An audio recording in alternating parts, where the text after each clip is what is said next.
कहानी की शुरुआत में हम एक पुराने जमाने के आदमी को देखते हैं जो कि डिस्को डांसर की तरह कपड़ा पहना हुआ था और वो समंदर में कहीं पर जा रहा था। इसी बीच जब वो एक बोतल में यूरिन करता है और उसे जब वो एक मशीन में डालता है तभी उस मशीन से सफेद और मीठा पानी निकलता है जिसको वो सुबह की चाय की तरह पी जाता है। इसी बीच हम देखते हैं कि वो उस पानी से गुनगुना करने के बाद उस पानी को समंदर में फेंकने के बजाय उसे एक टब में फेंकता है जिसमें पौधे लगे हुए थे। दरअसल इस आदमी का नाम है दास्तान और ये समंदर में शौक से नहीं बल्कि मजबूरी में है। अब आप सोच रहे हो कि किस मजबूरी में ये समंदर पर है, तो मैं आपको बता दूं कि ये मूवी की कहानी 2500 शताब्दी के ऊपर है, जहां पर दुनिया के सभी बर्फ पिघल चुके हैं और समंदर का पानी धरती के लेयर से 25,000 फुट ऊपर आ चुका है, जिस वजह से पूरे दुनिया में मिट्टी का कोई नामो निशान नहीं। और जो लोग इस आपदा से जिंदा बचे हुए हैं वो लोग ऐसे ही नाव और जहाज में समंदर में भटक रहे हैं। उन लोगों को इस बात का भरोसा है कि दुनिया के आखिरी छोर पर कोई ना कोई ऐसी जगह होगा जहाँ पर ठोस मिट्टी होगा और वहाँ पर इंसान सरवाइव कर पाएंगे,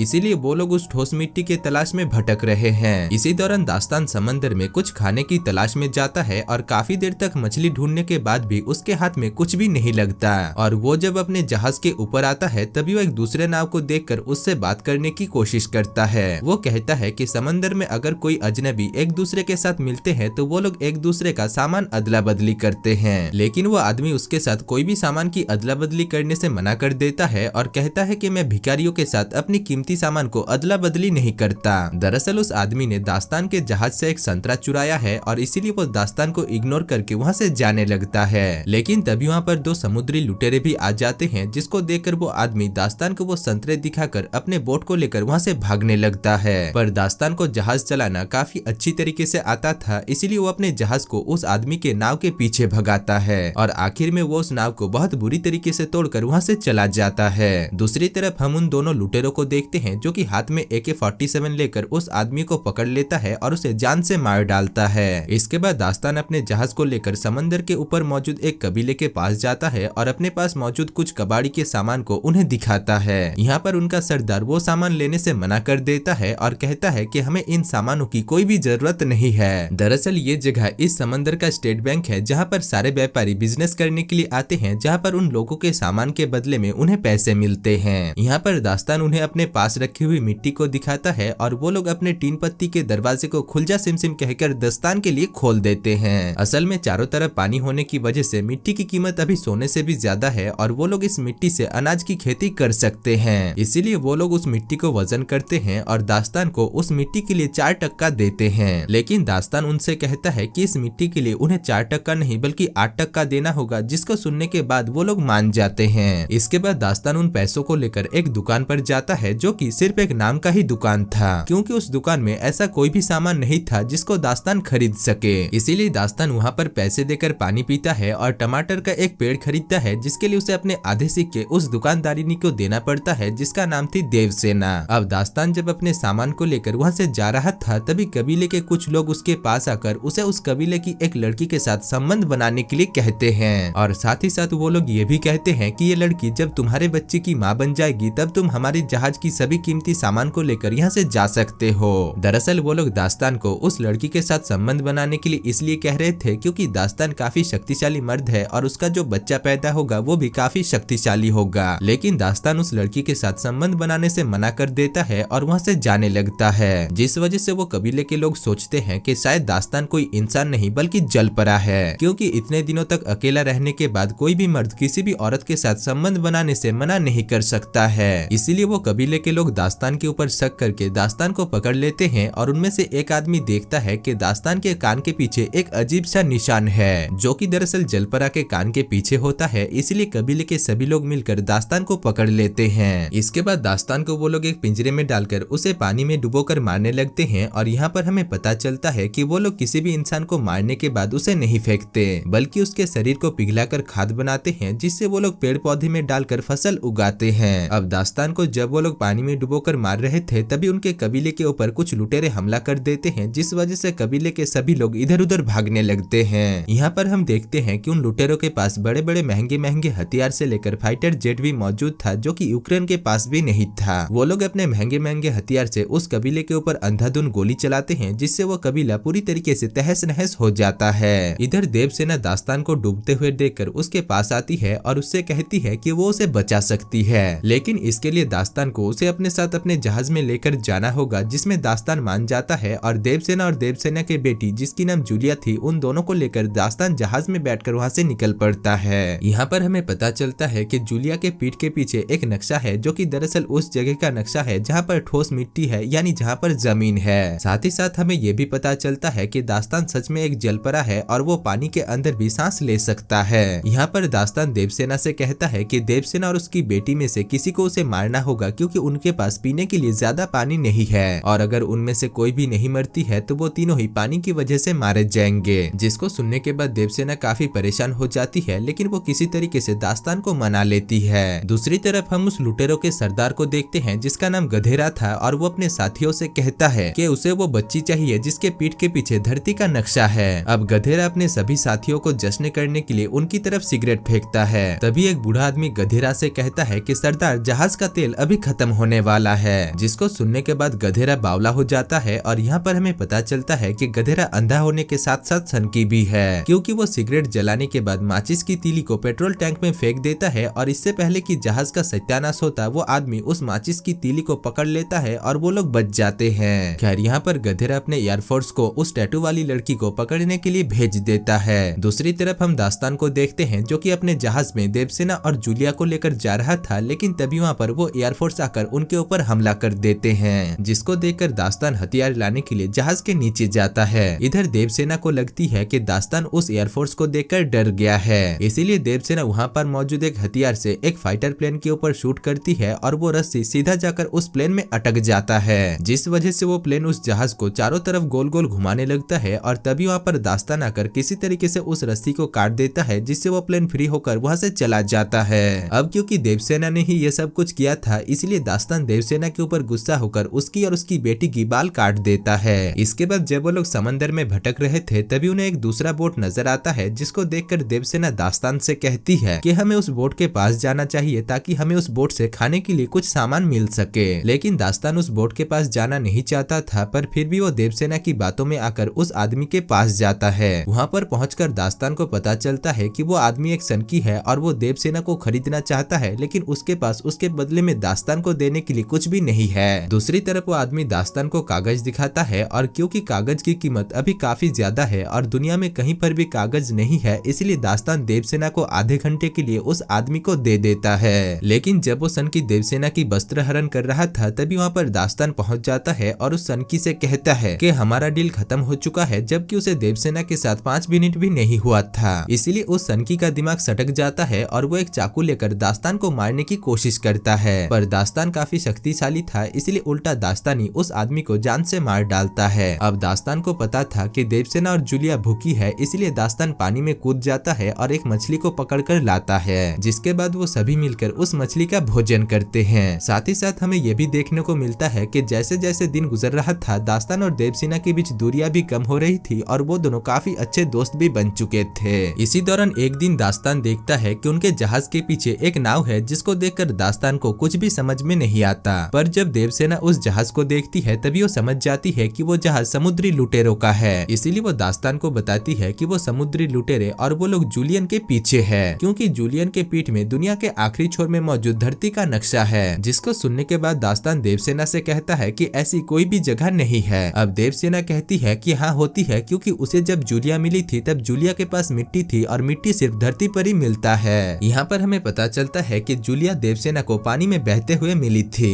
इधर दास्तान को देवसेना की इस बात पर बहुत गुस्सा आता है और वो देवसेना को एक बॉक्स में डालकर समुद्र के नीचे लेकर जाता है और वहाँ पर पहुंचकर देवसेना देखती है कि समंदर के नीचे बहुत सारे आलीशान बिल्डिंग है जो कि अभी पानी के नीचे डूब गए हैं। खैर जब वो लोग पानी से बाहर आते हैं तभी वो दोनों देखते हैं कि समुद्री लुटेरे उनके जहाज के ऊपर कब्जा कर लिया है और अब वो लोग उनको भी पकड़ लेते हैं। लेकिन क्योंकि उन दोनों को जूलिया के बारे में कुछ भी पता नहीं होता, इसीलिए वो दोनों कहते हैं कि उन्हें जूलिया के बारे में कुछ भी पता नहीं है। जिसको सुनने के बाद लुटेरों का सरदार गधेरा अपने लोगों को दास्तान और देवसेना को मारने के लिए कहते हैं। दूसरी तरफ हम जूलिया को देखते हैं जो कि जहाज के नीचे छुप गई थी और वो उन दोनों को मरते हुए सुनकर जहाज से बाहर आ जाती है। इसके बाद हम देखते हैं कि गधेरा अपने साथियों को दास्तान और देवसेना को मारने के लिए कहता है, लेकिन दास्तान देवसेना को लेकर किसी तरीके से पानी में कूद जाता है। अब पानी के अंदर देवसेना दास्तान से कहती है कि वो पानी के अंदर सांस नहीं ले सकती है, जिसके बाद दास्तान उसे पानी के अंदर लेकर जाता है और अपने मुंह से उसे सांस देता है। खैर कुछ देर बाद जब वो दोनों पानी से बाहर आते हैं तभी वो दोनों देखते हैं कि उन समुद्री लुटेरों ने उनके जहाज को पूरी तरीके से तबाह कर दिया था।